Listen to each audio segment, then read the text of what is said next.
No, absolutely. What you said, in the US, I worked in the renewable energy space, starting from Carnegie Mellon, where I did my masters, and that is very closely, at least in the US, now tied with electric vehicles. Over here, the synergy is still happening. It's still not spoken in the same breath.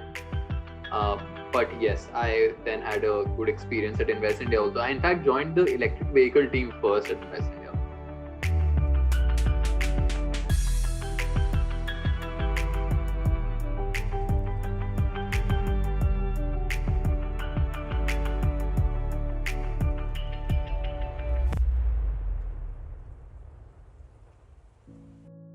Hey Siddharth, what's up?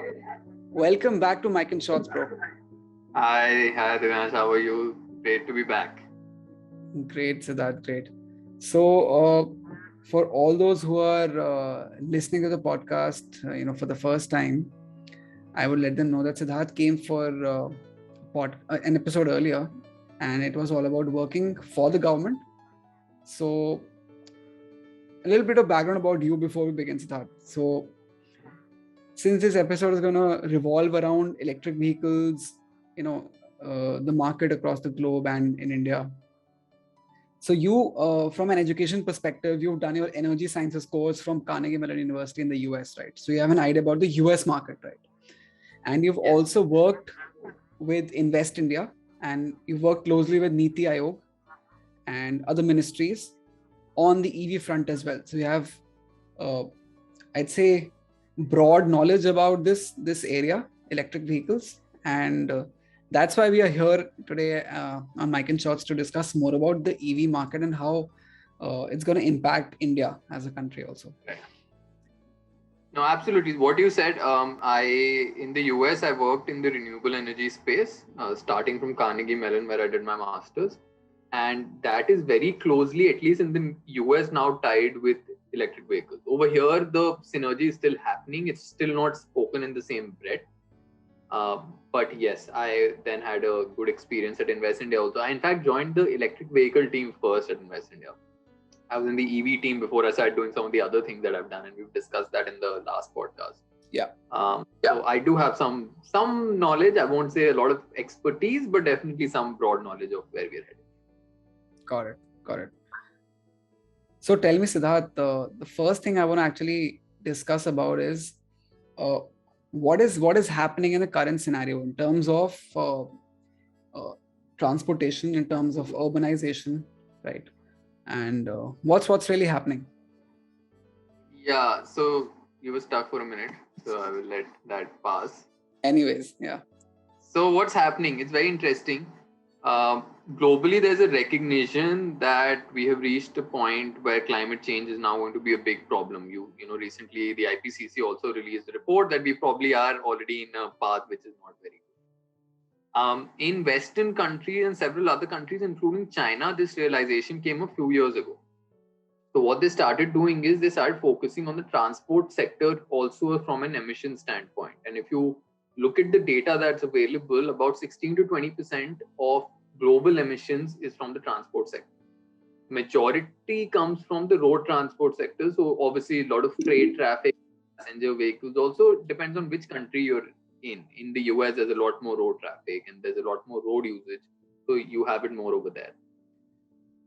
That realization came in and people realized what can we do, and there were two options roughly, and both were basically clean mobility on in terms of technology, while also in terms of the approach there are other things that people are trying to do. So one is obviously using a lot more of public transport, Yeah. because that has lower and we can discuss that how that helps vis-a-vis EVs.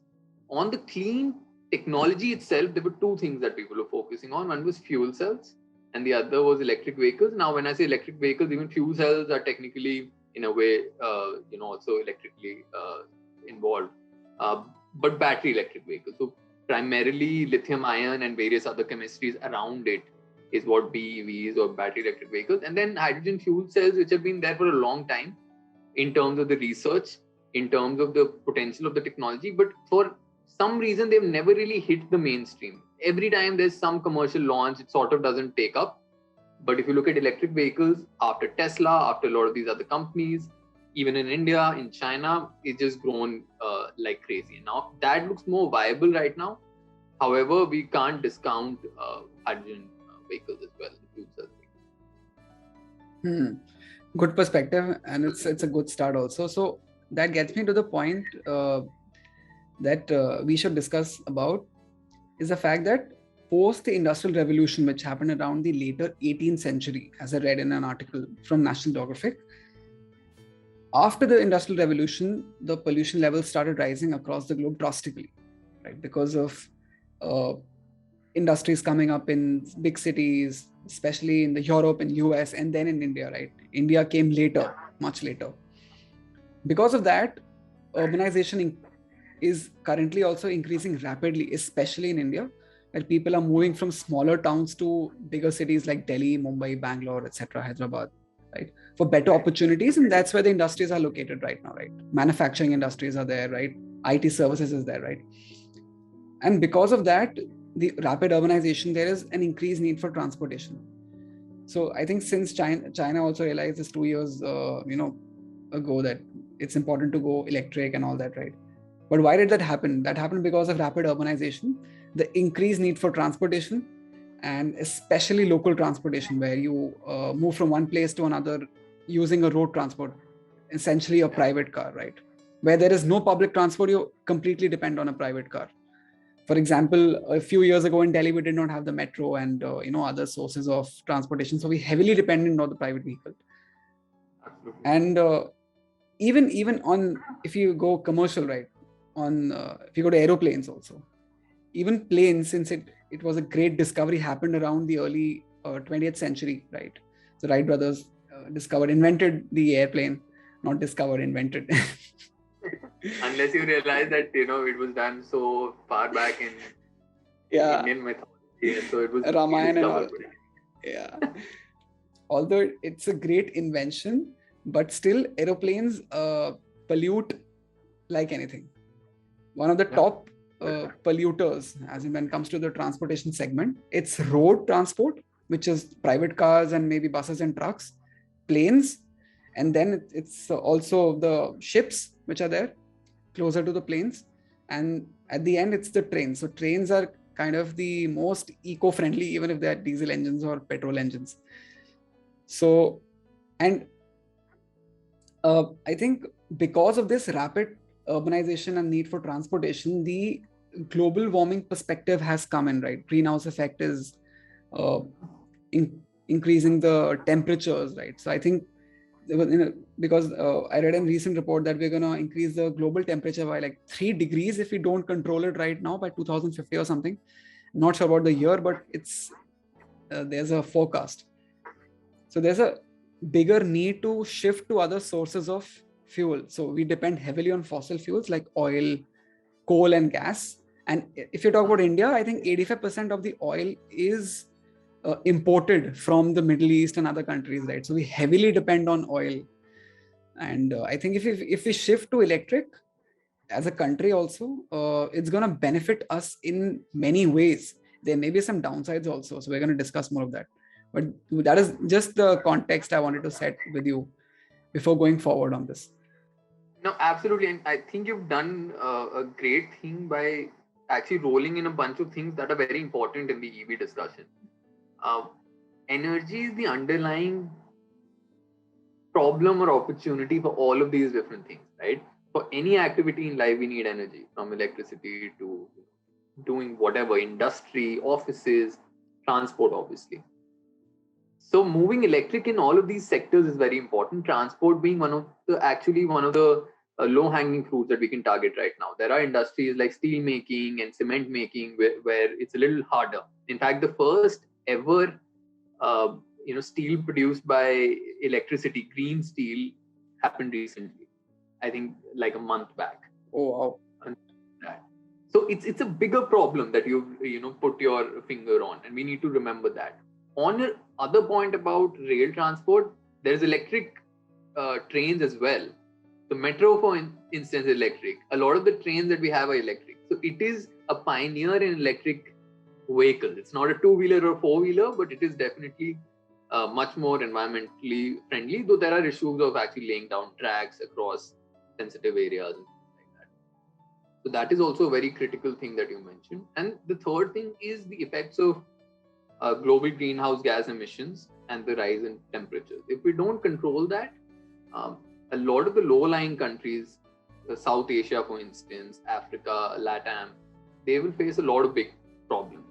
And because these are the regions that are actually growing in the world right now, if we go the way that America went or England went or the West went generally, it'd be a huge problem for all of humanity. That's why EVs again become very important. And they're all linked. It's one circular, you know, life cycle of everything in this space. And it's very important, like you said, to recognize there are advantages and disadvantages of all of this, but they're all tied together. So it's important to look at all of these.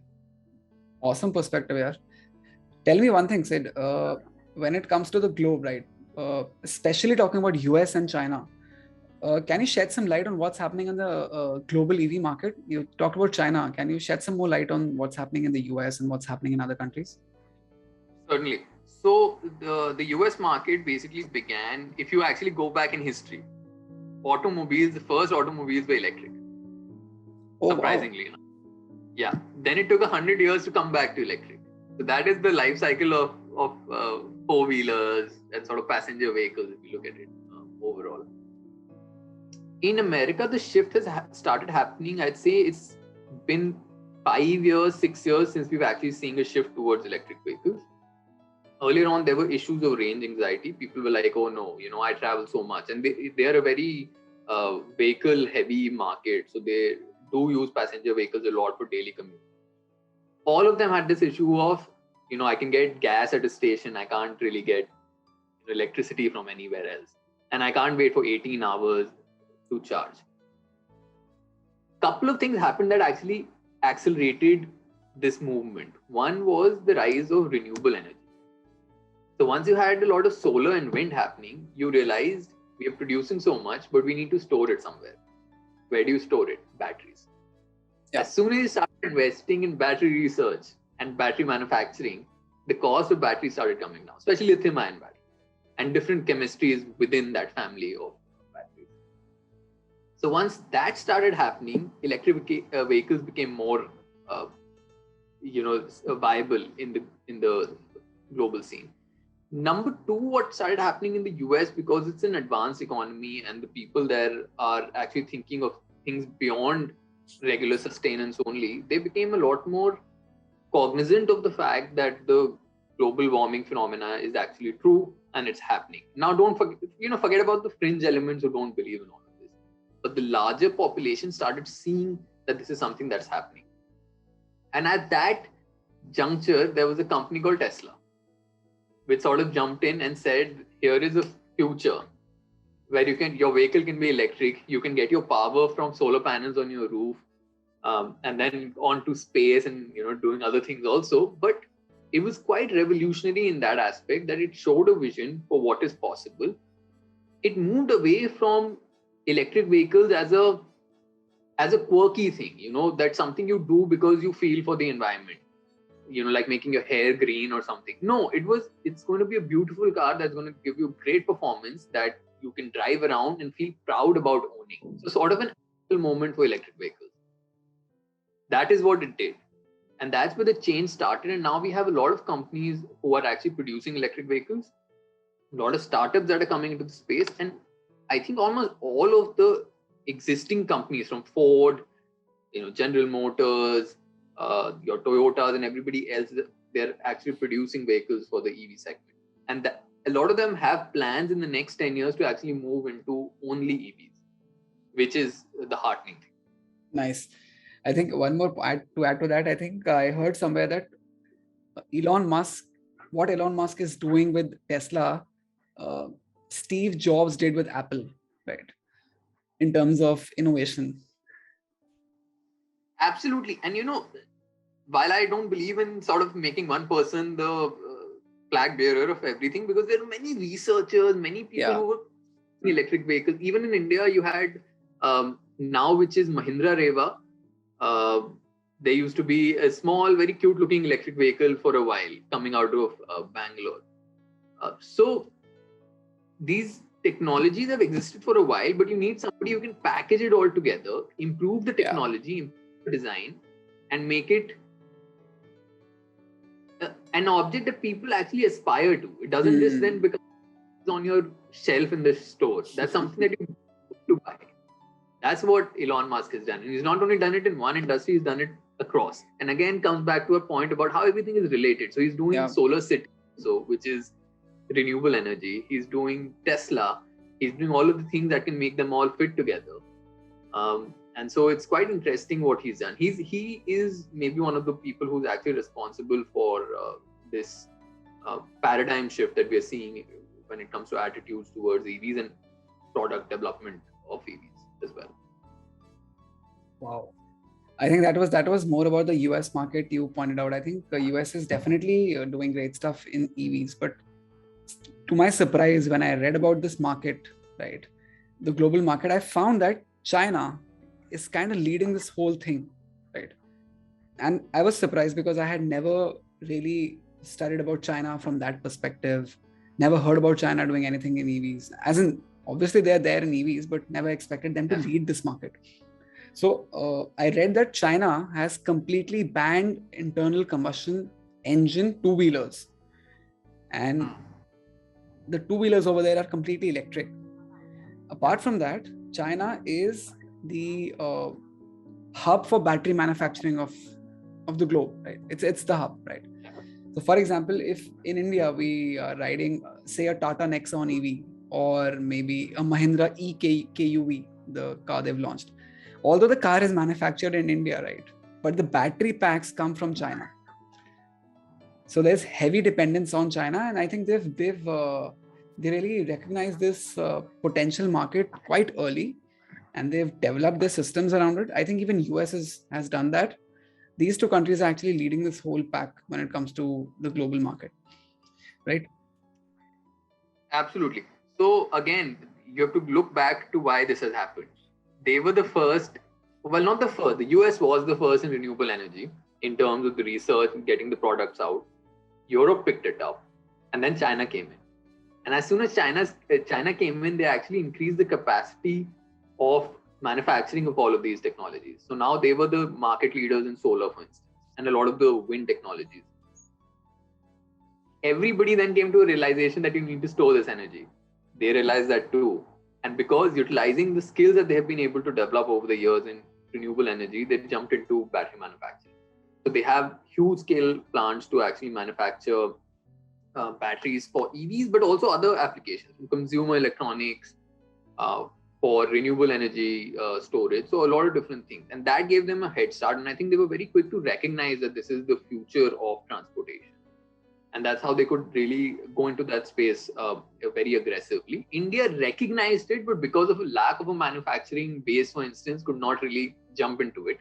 We are trying to. We've done some things over there, including the the production-linked incentive recently that has come in. But we are way behind China right now, and we'll have to be seen how we actually bridge the gap. And it's important not only because of nationalistic reasons of having manufacturing of batteries here, but also from a technological reason, because the batteries are a very critical part of this entire ecosystem that I mentioned, transport to the different industries. So you do need a local level understanding of this technology as well. Great point you raised over here, because I was reading about this, the FAME policies. We'll come to FAME soon. Yeah. So I think India has started adopting the various EV practices we have across the globe, right? You just mentioned, right? And just to add to your point, I think from China's side, I'll go to China again. So they've adopted EVs and they're going electric and all that. So they've actually reduced greenhouse gases by 20% after adopting EVs. Just to give an example of how the EVs may affect the ecosystem, the environment. Now coming to another point I wanted to ask, another question I had in my mind. Are EVs I'll talk about the complete cycle of EV, from manufacturing to, when the person starts riding the car, to the whole complete cycle of owning the car for like 5-10 years, right? Are EVs really eco-friendly? That was a big question raised a few maybe a years ago or like few months ago, and I was curious about it and I researched about it, but I wanted to know your perspective first on this. So we've targeted this from multiple directions, and I know you've done a bit of research on this aspect as well, because there's something that is very pertinent. So if we look at the emissions from driving the car, from the car itself, it's quite zero, right? There's nothing coming out of the tailpipe. There's no tailpipe. The battery is running the vehicle, so it's pretty good over there. NOx and the sulfur oxides are not coming out, so quite good in terms of just the car performance. So if you're riding a gasoline car and you're riding an EV, you can be sure you're actually better for the environment. However, where does that electricity come from that charges your battery? Yeah. So now that is important. If you're burning coal to ride a lot of EVs, I think we have a problem. We do need to sustainably move into renewable energy to make it a viable choice for the future. We can't have that we're building out coal plants and oil plants and plants like that and riding a lot of EVs. That actually makes our problem worse. So renewable energy is very closely tied to it. In terms of the manufacturing of these vehicles, some of the things are similar, right? If you're making a body part for an EV or for a normal vehicle, you are possibly using the same amount of water, using the same amount of energy. So not too much savings over there. However, EVs are a lot simpler than an IC engine car. I mean, if you look at the number of parts in an EV compared to an IC engine, it's crazy. I think an order of magnitude difference between the two. So in that aspect, so I think the overall the carbon imprint of this car should be quite less even in the manufacturing. So we have 2 out of 3 areas where this car is probably doing better, but where it gets its energy from, I remember a joke I heard on one TV show, I think a long time back. Where does electricity come from? It doesn't come from jelly beans or something. So that thing that we need to keep in mind. Renewable energy is intrinsically linked to EVs, otherwise we have a problem. To add to that point, I think great point you made over here again. To add to that, in the manufacturing aspect you mentioned, right? I read that the battery production creates the maximum pollution because they're not using renewable sources. But Tesla has kind of pointed towards the fact that they will now start using renewable energy to produce batteries. Yes. To reduce that the pollution levels and the greenhouse gases produced because of manufacturing those batteries. And to add to that, electric car battery production plus the electric car body production does take a lot of energy, just like your ICE engines and all that. But still, over the whole course, the whole lifetime of the EV, it still kind of produces less emissions as compared to an ICE, because ICE, as you mentioned, has tailpipe emissions and EVs don't have a tailpipe at all. Right. Yeah. So I think there's a difference of like 15 to 20% over the lifetime of the car. Yeah. Which is also a big thing. It's a big thing. And you mentioned battery manufacturing. That technology is also progressing quite rapidly. There are issues with the kind of materials that are used. There are issues with how they are actually disposed of. So if you actually consider second use or second life of batteries, you can actually make this proposition even better. So you can use the same battery that you use in EVs together for, say, storing energy for some applications post the life of the EV. So there are ways in which you can actually maximize the life cycle benefit of these technologies. But yes, we do need to improve manufacturing, and we discussed in the beginning, there are industries that need improvements in this aspect, battery manufacturing being one. Nice. So we have kind of set the context. We talked about the global context. We talked about, we give an overview of the EV market, what's their manufacturing battery. Now I'll come to India, right? It's finally coming to India. Now recently, the guy from Ola, the founder of Ola, Bhavesh Agarwal, launched the Ola S1 scooter. It was a very fancy launch, right? You saw the marketing video, all kinds of features over there in the scooter. Great range also, 120 kilometers to 180 kilometers for the scooters, right? And kind of a revolutionary product in terms of it kind of mimics what Tesla offers in terms of features. It may not be AI or machine learning right now, but it kind of showed us the future of what India can do in It has terms a of. few of those features. It does have some of these AI features also. Basic level right now, but getting there. Yes. Definitely. So it's kind of showed us a picture that where India may just be heading in terms of EV two-wheelers or three-wheelers, right? Yeah. So coming to India, India is a huge market, right? I think maybe the third biggest market, or in terms of the size, I'm saying, because we have a huge population here. And a major chunk of the population in India depends on two-wheelers and a lot of three-wheelers, right? We have a crazy number of three-wheelers because we generally don't observe three-wheelers because they're not as fancy as cars or maybe bikes. But we have crazy number of three-wheelers. Now, every year in India, just to give some facts, every year we sell around 20 million two-wheelers in India. Yes. That's 2 crore two-wheelers every year. That's a crazy number. Apart from that, 85% of the oil which is used by these cars and scooters and three-wheelers is imported from other countries, right? And three-wheelers account for 36% of the new sales in India. Imagine. Right. Three-wheelers. India is a great market for EVs. Without, it's going to be hard like any other technology. You need to put some effort in getting it to market. I think the Ola launch was spectacular. Yeah. The video, the huge factory, I think they have 50% manufacturing capacity of all two-wheelers sold in the country every year, I think. They're looking at 10 million EVs or something like that, some crazy number. Some big number.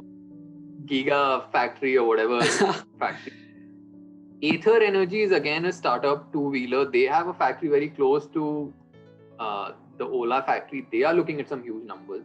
And like you mentioned, why two-wheelers is such a big thing is 82% of all vehicles sold in the Indian market are two-wheelers. So while we might focus on the Teslas of the world,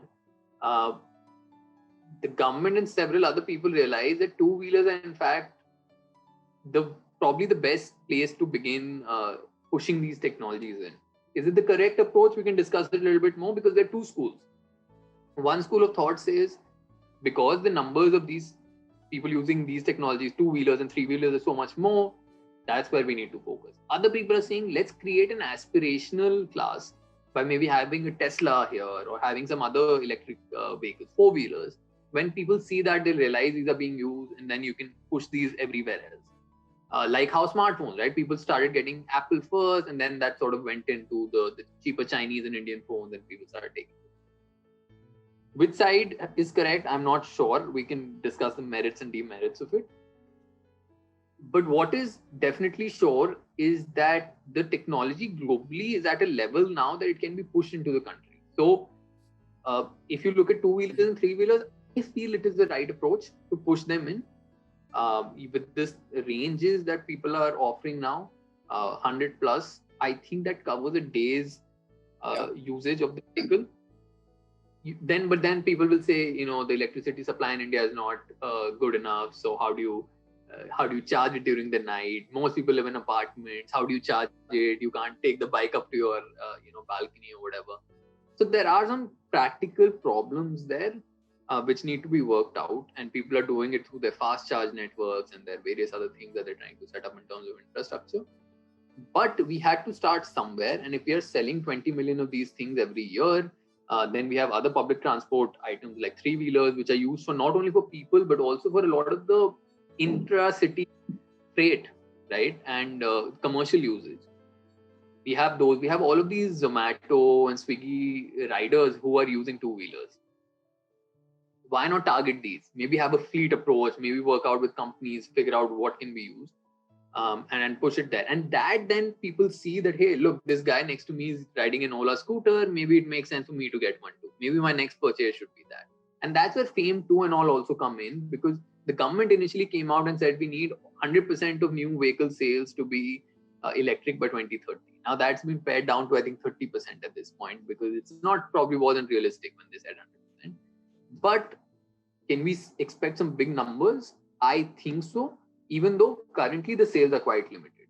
I think it's not been some great number right now. Yeah. But with technologies that are coming in with Ola, Hero, Ather, Torque Motors, and a bunch of these other guys, I really, in a way, I hope that these actually pick up. It's good for everybody, even the consumer. Yeah, and to even support that initiative of adoption and sales, right, in the country, the government is doing a lot of things, right? For example, they've launched FAME, faster adoption and manufacturing of electric and hybrid vehicles. And electric vehicles. Yeah, both of them, right? So in FAME 1, they had included both electric and hybrid, I guess. And I think in FAME 2, they are now just focusing on EVs, maybe not hybrid. But the government had set aside a certain, sum to incentivize the production of EVs and even sales, right? But what is exactly FAME? So just shed some light on FAME and what the government is exactly doing over there. So FAME is basically primarily a demand incentive program. I think 85 to 90% of the 10,000 crore fund is actually there for spurring demand in this sector. Earlier on, like I mentioned, the focus was more on four-wheelers in FAME 1. And that was sort of the model that they were trying to push down. In FAME 2, they've actually moved towards supporting two-wheeler sales, three-wheeler sales, and bus sales. That's what they're really focused on. And they put some numbers there. I think it's like 7,000 buses, 55, lakh or 1,000? Yes, lakh. Yeah, 35 lakh two-wheelers, yeah, and some, I think, some number for three-wheelers also. Yeah. Those numbers aren't fixed. They can change a little bit. Wherever the market picks up first, they'll change. Apart from that, on top of FAME, what they've also done, a lot of the state governments have created more programs. So Delhi has a great program. They're actually giving more incentives on EVs. Tamil Nadu, Karnataka, Gujarat, again, some of the states who've had some good programs in place. What all of these different people, different programs, and different government departments are trying to do is make sure that manufacturers are able to reduce the price of these vehicles when they come to the consumer. So directly benefiting the consumer. Based on the sales, they are able to then get these subsidies from the government in terms of cashbacks, in terms of actually rebates and all that. Yeah. That's also supporting EV charging infrastructure in the country. They're saying if you do so much, we'll help you out with the land, we'll help you out with, easier norms for creating EV infrastructure. So that's where FAME comes in. Again, the performance of FAME 1 wasn't quite adequate. FAME 2 is looking good, but again, because of the pandemic, there are issues that have come up. So I'm sure it will be extended again, and there'll be some more time taken to actually get every benefit out of it. Okay, great. So I think from FAME, currently in India, we are facing some challenges when it comes to EVs, right?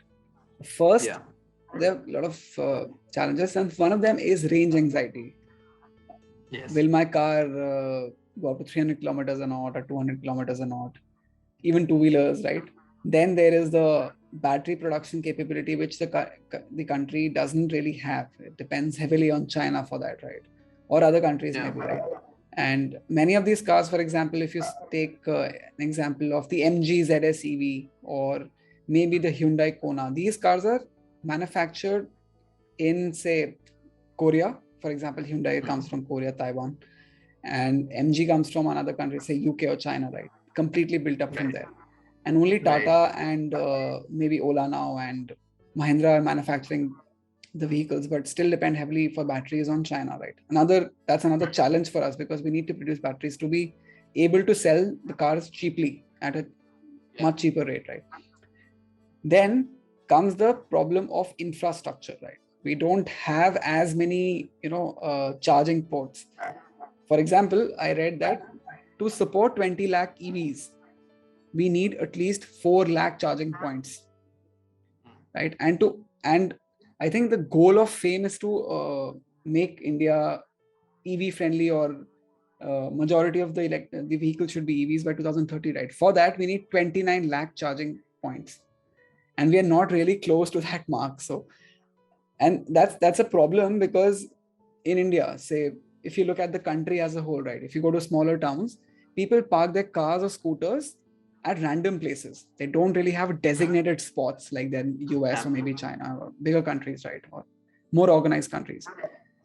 How do you ensure that you get charging points for those people, right? If they buy some electric two-wheeler or three-wheeler or four-wheeler, right? Where will they charge those cars?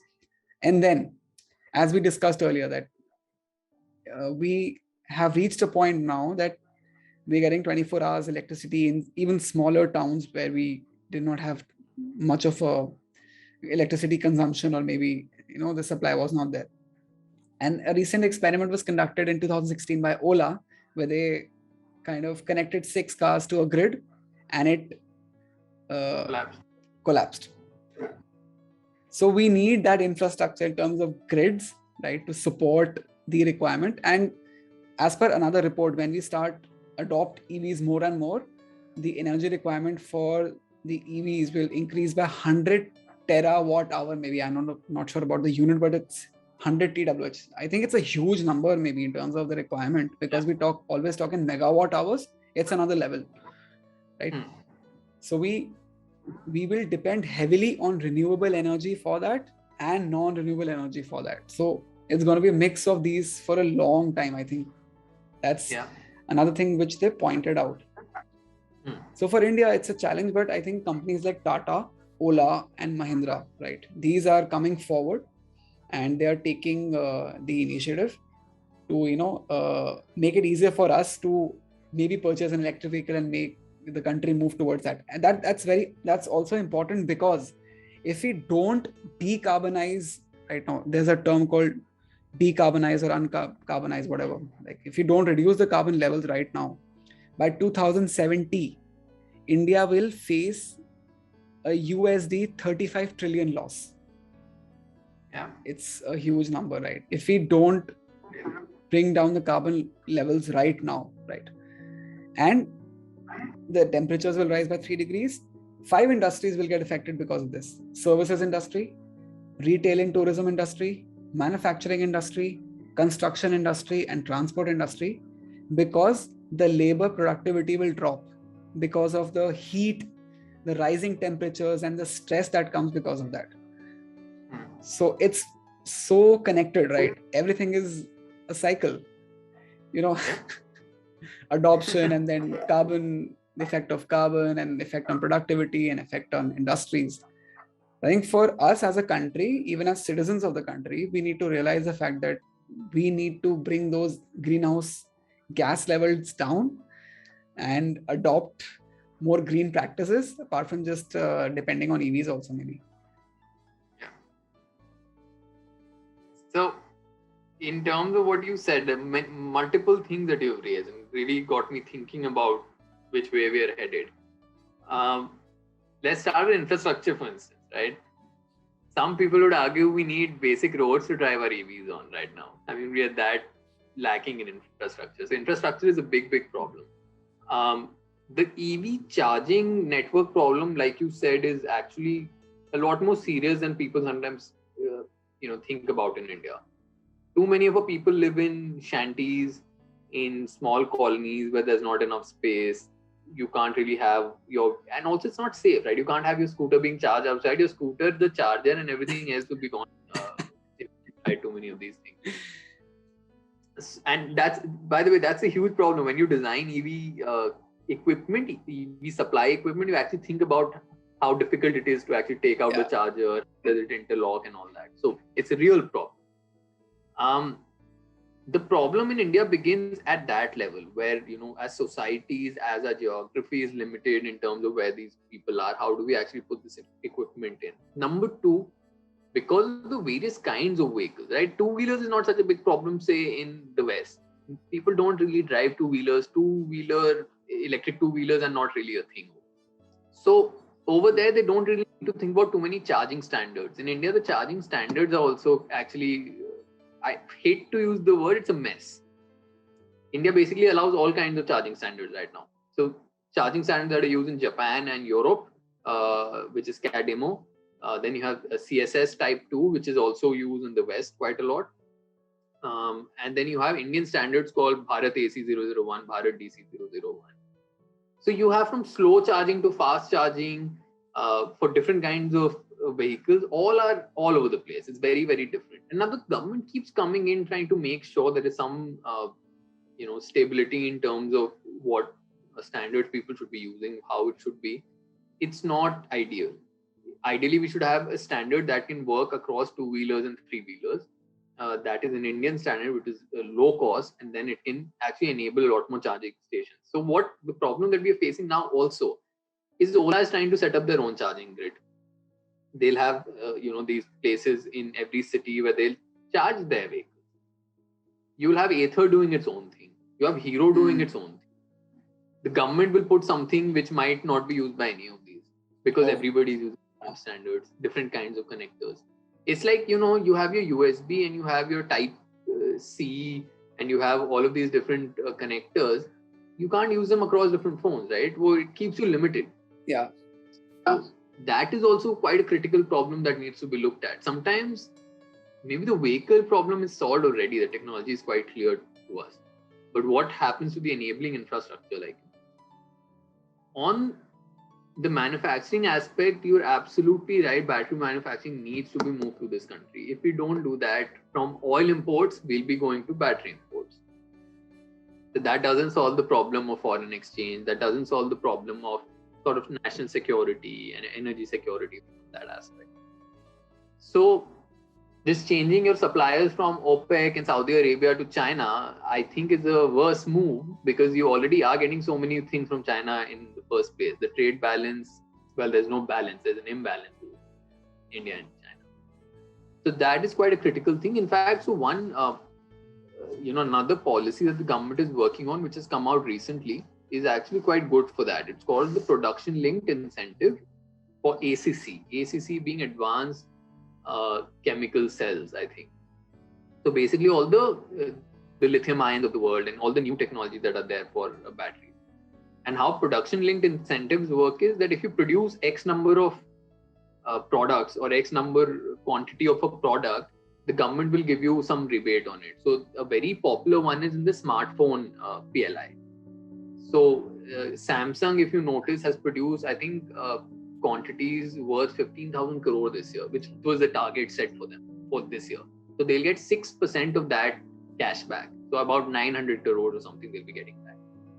So the same way the other PLI is also going to work, which might help get some manufacturing over here. And don't forget, like we keep saying, manufacturing of batteries is not only for electric vehicles, it's also for renewable energy for different applications. It's also for our consumer electronics. It's also for our phones and everything, They need the same kind of batteries. So the numbers that we're talking are quite huge. It's a big market opportunity, and we do need to be a player in that. And now no country in the world does everything on its own. So we might have to first maybe start with battery management systems, with AI that can actually enhance the performance of these batteries. But we do have to come into manufacturing. There is no two ways about it. Unless the technology itself changes and we're lucky to never have gone into lithium ion batteries or whatever. So that's the second problem. These are, let's not even call them problems, let's call them opportunities. In the EV space, we can actually try to increase a lot of the things that are holding us back and actually make it better. The third opportunity is how do we actually make everything connected? Now your electric vehicle is purely electric, right? So if you buy a vehicle right now, they'll actually put in a chip over there and they'll make it intelligent. And this is a completely new system, electrical system that they put on top of your infotainment system to make it, there'll be a voice assistant talking to you, there'll be a cellular connection. With electric vehicles, it's a completely new system that you're building from the ground up. So you have these latest technologies in there already. You might even make transportation safer. You might make it more autonomous in the country. And so these things can also tie to the EV revolution, which sometimes forget. And like I said in the beginning, India, everything is happening in silos right now. There's some convergence now, and that convergence needs to be looked at also. In the end, I think you mentioned the great point because we discussed that there are ministries and there's Niti Aayog working on this, right? But we need a centralized body, right? to actually solve this puzzle for us, because we are so dependent on oil. Now we'll depend on battery imports, right? And then producing our own batteries, and then the jigsaw is there, right? And then the grids, renewable energy. So everything needs to come together. Different standards also, you mentioned AC, DC, and European standards and all that, right? Ola, Athar working on their own infrastructure. So it's a huge jigsaw puzzle which needs to be solved in the coming years, maybe. And then only we as a country can, I think, move towards EVs and greater adoption of EVs and reduction of greenhouse gases, and maybe meet the climate goals that have been set in the various summits, right? Absolutely. So, climate goals are the underlying reason for doing anything else. So, that should always be in our minds. On the centralized body, I feel the government is trying, but yes, like you mentioned, Ministry of Power will have a notification on charging infrastructure, while say the Highways Ministry will be actually looking at implementing them across the country. So that also then adds a layer over there. You have all of these standards that are coming from Ministry of Power as well. There are other ministries jumping in. Niti Aayog is sort of giving the vision to how EV should be, or how the EV ecosystem should look like. They actually pushed FAME 2 to look at two-wheelers and three-wheelers. So that coordination, while lacking, I don't know how much centralization we should really look at. I look at the smartphone market and I feel very excited by it, how it's just proliferated across the country. I think we just need to set the basic underlying standards, right? We need to say that this is the kind of charger that two-wheelers have to use. This is the kind of chargers that three-wheelers have to use, for instance. We need to make sure there's a target for the sales that we have. We need to make sure there are incentives that are properly aligned. And if we can do all of these different things, we probably don't need as much centralization as we need nimbleness from state governments, from companies that have leads to just kind of jump in and start getting technologies lined up and people start using them. So again, it kind of depends on how you design it, but it is critical that we do something and we don't keep sitting that hoping it will happen on its own. I think you just kind of summed it up for us. And on a lighter note, I want to ask you one thing. Do you plan to buy some EV in the future sometime? Yeah. In fact, I want to buy a four-wheeler EV. Maybe not now, but in the next 5 years, I am hoping my next car is probably an EV. If you ask me, like when I was buying my car and it's a petrol car right now, I was actually in two minds. I was actually thinking about the Nexon. I think it's the best-selling EV vehicle in India. Again, I face these issues of where will I charge it? Office complexes don't have charging right now. Oh, range anxiety. How will I go to beer and billing and all that in my EV? Right? There are issues there. But I'm hoping the next 5 years, the next car, in fact, that I buy, if I buy a new car at any point in the next 5 years, should be an EV. And I'm really pushing everybody I know who rides two-wheelers to actually buy a electric two-wheeler. I think intra-city, it makes sense. It's going to save you money. It's going to save the environment. It looks cool. It's connected. It's everything that people hope for in sort of in modern life, right? It's like taking the jump from our landline phones to the cell phone. And I think that's what we should be doing on our electric vehicle journey as well. We shouldn't be sticking to my two-wheeler, say I'll buy a four-wheeler and I'll do all of that. No, you know, space is a constraint in the country. Use Yulu bikes and use some of these other e-bikes. Use a new Ola electric scooter. You look cool. You get your stuff done. And if you do need to buy a four-wheeler, hopefully Tesla will be in India soon. Or you'll have another better four-wheelers, better charging, better range, better everything. And that can be the future. I share the same perspective actually. My next vehicle will be an EV. Absolutely should be an EV. In fact, from that, I think the second question I have for you from that on the lighter note is, will Tesla ever come to India? So Tesla's tried a few times to come to India. People want Tesla to come. There are some individual owners who have Teslas and they drive around Bangalore and Chennai and Seriously? Bombay. Yeah, wow. Yeah. They've imported it for themselves. That's crazy.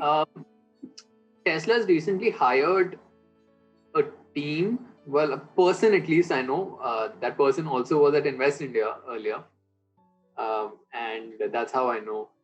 And they're looking at BD and policy. They have asked for reduction in import duties.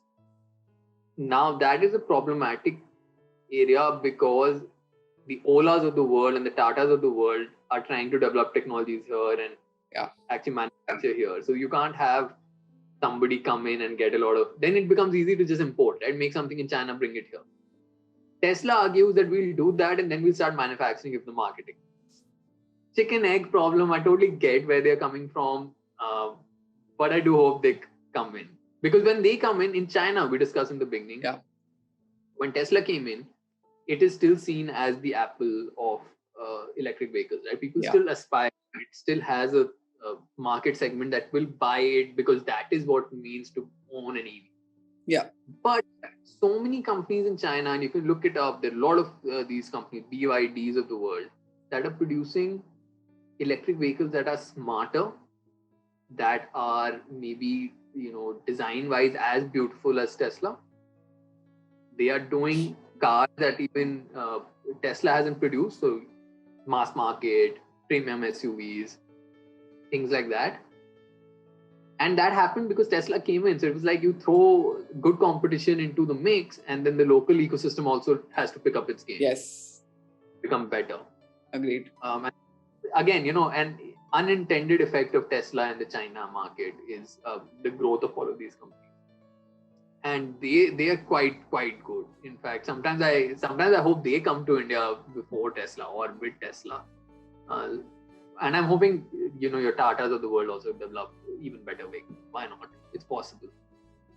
On that note, the third and the last question for this trivia is, which Indian company do you think can become the Tesla of the world? Indian company. Wow. Or say the Tesla of India. The Tesla of India. Great question. It makes me think. I would say, if you're talking an Indian company, meaning a company that is owned by an Indian, maybe like an Indian entity. Based out of India, headquartered in India. Based out of India. So I'll remove, say, Hyundai or a Kia or whatever. I'll remove it out because they're Korean. So Tata's really upped its game. It has really, even with the Harrier and the regular IC engine vehicles, they've really improved the design, the features that you get with the car. And they're hiving off the passenger vehicle business from Tata Motors. So it'll be a separate business. I feel they have big ambitions and they'll be able to produce the next the Indian Tesla. But you can never Mahindra. Mahindra XUV 700 has features that rival some of the premium car makers. Yes. Vehicle, it's a regular vehicle. It's an IC engine. But what stops them from moving into IC? Taking those features and getting a battery in the system. So when these guys decide to come in and they get fully into the mix of an electric vehicle to produce a beautiful vehicle, I'm sure any of these Indian companies can do it. But again, the people will have to respond. We'll have to go and buy. Otherwise, that's not going to happen. And I think the dark horse is Ola. Ola two-wheelers, I think, looking at the range and the features that they have, I would say they probably have done something crazy. They've taken a march over all of these other competitors. Let's see if they go into four-wheelers one day. Yeah, that's the only thing. Waiting for a four-wheeler from Ola. That's going to change the world. Maybe. Let's see.